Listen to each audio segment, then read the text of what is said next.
Hey everyone, and welcome to our deep dive this week. Mm-hmm. It's a holiday classic, Yeah. Home Alone. We're going to be looking at a really detailed movie review that we found and kind of going beyond just the surface and really understanding why this movie is still so beloved decades later. I think one of the things that's so fascinating about this film is that it really captures that sense of holiday magic. Right. But it also touches on something very universal. You know, that desire for independence. Yeah. Maybe even a bit of mischief. Totally. That we can all relate to. For sure. In some way. So let's talk about the plot. Okay. You've got this kid, Kevin. Right. Who's accidentally left behind by his family. Mm-hmm. They're off to Paris for Christmas. Sounds rough. So he's got the whole house to himself. Yeah. Free to do whatever he wants. It's that childhood fantasy come true. Totally. Right? Having the house to yourself. Yeah. No rules. Yeah. Just pure freedom. But of course. There's this other element. Yeah, there's always a catch, right? In this case, it's Harry and Marv. The wet bandits. The wet bandits, exactly. Yeah. These bumbling burglars who set their sights on the McCallister home. Yes. And Kevin has to step up and protect his turf. And that's where we see Macaulay Culkin. Oh, absolutely. Really shine. This is a star-making performance. Yeah.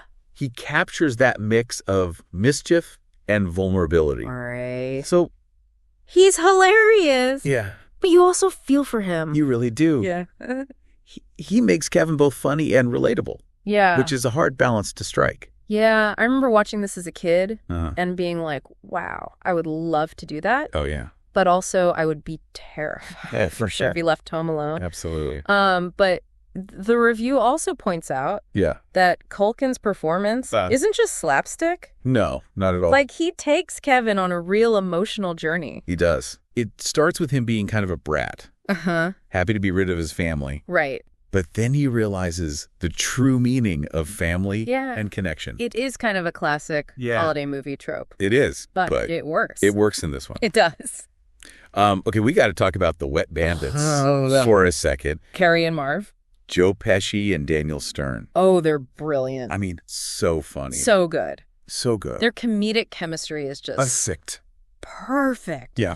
The review actually highlights how they take slapstick to a whole new level. They do. It's like they're constantly outsmarting themselves. Yes. Which is part of the fun, right? Yeah. Like that scene where they try to sneak in through the doggy door. Oh, my God. And Marv gets stuck. It's classic. It's physical comedy. It's the best. At its finest. Absolutely.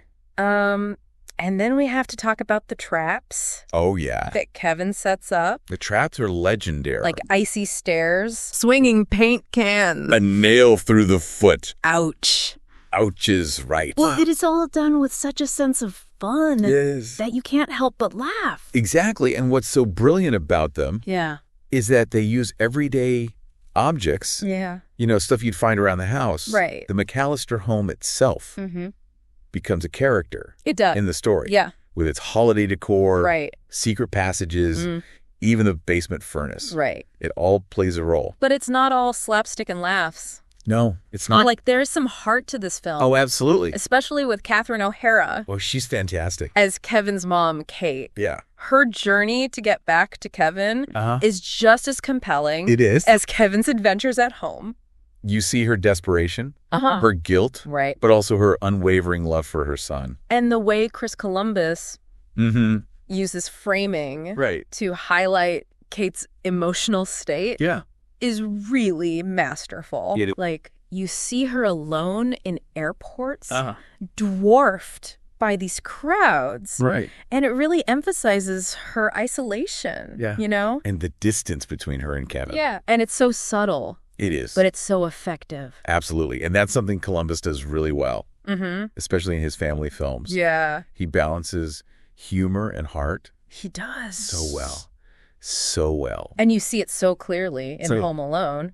Okay, and speaking of heart, we cannot forget the score. Oh, the score. John Williams. Iconic. It is iconic. Those melodies. Yeah. The suspenseful moments. Right. And, of course, the Christmas carols. Yes. It just transports you. It does. Right back to the holiday season. Somewhere in my memory. Oh, yeah. Gets me every time. Me too. But it's more than just background music. It is. Right. It's integral to the storytelling. Yeah. It enhances the emotions of each scene. And it creates this sense of wonder and magic. Yeah, and the review even points out how the score evokes this sense of nostalgia, even for people who didn't grow up watching the film. It's true. Like, it has this timeless quality. It does. That speaks to something universal. I think so. About the holidays. So we've got this captivating plot, unforgettable characters, and a score that sets the perfect mood. Right. What else? What else, indeed, makes this film so well crafted? The pacing is fantastic. Yeah. It moves so smoothly between Kevin's adventures at home and his family's journey to get back to him. Right.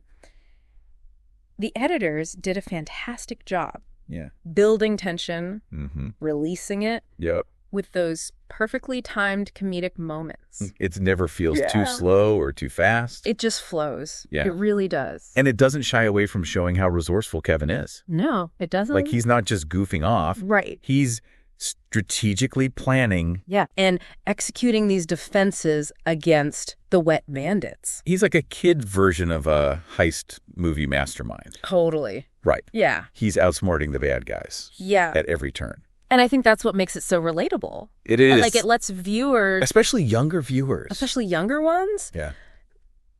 Imagine themselves in Kevin's shoes. Right. And I think perhaps in that desire to be clever. Yeah. Resourceful. Maybe even a little rebellious. Yes. Like, you can outsmart the adults. Totally. It's a very appealing fantasy. Yeah. For sure. Especially for kids. For sure. Who are often underestimated. Exactly. And told what to do all the time. So Home Alone lets them imagine what it would be like to have that freedom. And the power to be in control. Exactly. Of their own little world. For sure. And the way the movie looks, too. The cinematography really adds to that sense of adventure and wonder. Yeah. Like the use of color and light. You mentioned framing earlier. Right. But the McCallister home. Yeah. Especially during those Christmas scenes, it's bathed in these warm, inviting tones. Yeah, you can practically smell the hot chocolate and gingerbread just by watching. It just makes you feel that cozy, festive atmosphere. But it's not all warm and fuzzy. No. Right? Like, there are moments when the lighting and the color palette shift to create a more suspenseful mood, when the wet bandits are lurking around. Exactly like when Harry and Marv are keysing the house. Right. You get more shadows. The colors feel colder, more muted. Yeah. So it reinforces the threat they pose. So the cinematography is not just about making things look pretty. No. It's really contributing to the story. It is. Yeah. It enhances the emotional impact of each scene. Yeah, it really does. It's really well done. Yeah. And the review we're looking at, it also talks about some of the criticisms of the film. Oh, yeah. Like, some people argue that the parents are a bit too neglectful. Yeah. Even for a comedy. It's true. Yeah, the level of parental oversight or lack thereof might raise some eyebrows today. Yeah. I mean, it's important to remember the context of the time. When it was made. Yeah, societal norms were different. But also, it's a comedy. Yeah. So some exaggeration is expected. And I think the film ultimately redeems the parents. Yeah. You see their love and concern as they're desperately trying to get back to Kevin. And their reunion scene at the end. Oh, yeah. Is so heartwarming. It is. It really does. It really underscores that importance of family. Right. It shows that despite their flaws, the McCallisters really do care about each other. And I think that's part of why this film still resonates with audiences today. I agree. It reminds us that even when families make mistakes, love and forgiveness can prevail. Especially during the holidays. Yeah. We're all thinking about those things. Yeah, for sure. But the review also mentions that Home Alone spawned a whole franchise. It did. Sequels, spin-offs, even a recent reboot. Yeah. Clearly, the story struck a chord with audiences. Yeah. And you can even see its influence in other films, too. Right. Like that combination of family comedy, slapstick action, heartwarming sentimentality. It's a formula. It is a formula. For success. It's been replicated many times. But none of the sequels or remakes have quite captured the magic. Not in the same way. Of the original. It's often the case with these iconic films. Yeah. The original just captures a certain something, a blend of talent, creativity, cultural relevance. It's like lightning in a bottle. It really is. In Home Alone. Yeah. Definitely struck lightning. It became a phenomenon. It did. Box office sensation, a holiday tradition for so many families. Yeah, it's a cultural touchstone. It is. And I think beyond its commercial success, it sparked conversation. It did. About family dynamics, childhood independence, the importance of community. Like, it showed that this seemingly simple story about a kid left home alone could tap into something deeper. It's funny to think. It is kind of funny. That a movie about a kid setting booby traps for burglars could have such a profound impact. Could have such an impact. Yeah. On popular culture. But I think that's the power of great storytelling. Right. Yeah. It entertains us, makes us laugh, and it makes us think about the world in new ways. So as we kind of wrap up this part of our deep dive into Home Alone, it's clear that this film is more than just a hilarious holiday romp. It's a carefully crafted film that manages to be funny, heartwarming, and even a little bit thought-provoking. Yeah, for sure. You know, it's interesting how Home Alone can spark such different reactions, like depending on how old you are, you know, your life experiences. Yeah. I remember as a kid, I was all about the traps and the flapstick. Oh, for sure. But now I find myself more drawn to the emotional parts of the story, like the family stuff. Yeah. The themes of belonging. It's amazing how a film can evolve with you. It really is. Right? What might have seemed like silly fun as a kid can take on new meaning as you get older and experience more of life. Yeah. And I think that speaks to the film's enduring appeal. It's not just nostalgia. Right. It's a story that keeps speaking to us on different levels. It's like it offers something for everyone. Exactly. And it's a great example of how a film can be entertaining, but also make you think. It doesn't shy away from those relatable anxieties that we all feel. Especially during the holidays. Yeah, feeling overlooked, dealing with family, longing for connection.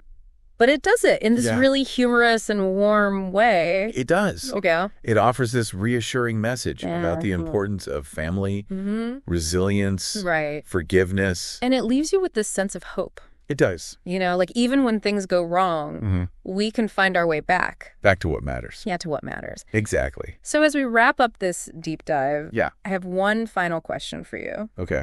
What is it about Home Alone that still makes you want to watch it? Oh, that's a good question. Year after year. You know, I think it's different for everyone. But for me, it's that feeling of warmth and nostalgia. Yeah. It takes me back to a simpler time. Yeah. And it reminds me of the importance of family and connection. I think that's something we all need. Especially during the holidays. Especially during the holidays. But really any time of year. That's true. So yeah. I think you hit the nail on the head. I think so. And I think that's the real magic of this film. Yeah. It creates this shared experience. It does. Something that connects us. Across generations. And reminds us of the power of stories. Exactly. Well, we've explored the plot. We have. The characters, the technical parts of the filmmaking. Right. And its impact on culture. Yeah. It's been quite a journey. And hopefully we've given you a fresh perspective. A new way to see it. On a film that for many, it is more than just a movie. Yeah. It's a tradition. It is a tradition. Thanks for joining us. Thanks for having me. On this deep dive into Home Alone.